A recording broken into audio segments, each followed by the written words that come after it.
بسم الله الرحمن الرحيم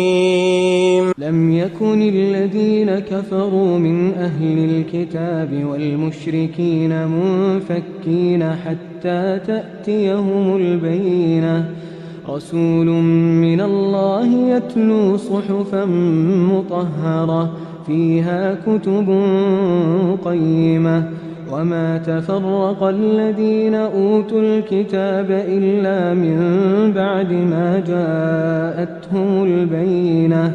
وما أمروا إلا ليعبدوا الله مخلصين له الدين حنفاء ويقيموا الصلاة ويؤتوا الزكاة وذلك دين القيمة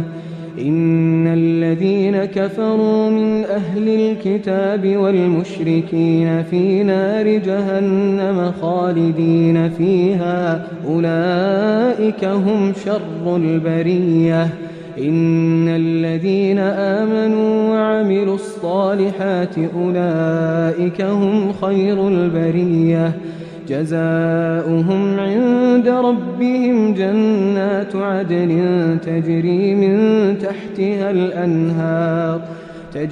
من تحتها الأنهار خالدين فيها أبدا رضي الله عنهم ورضوا عنه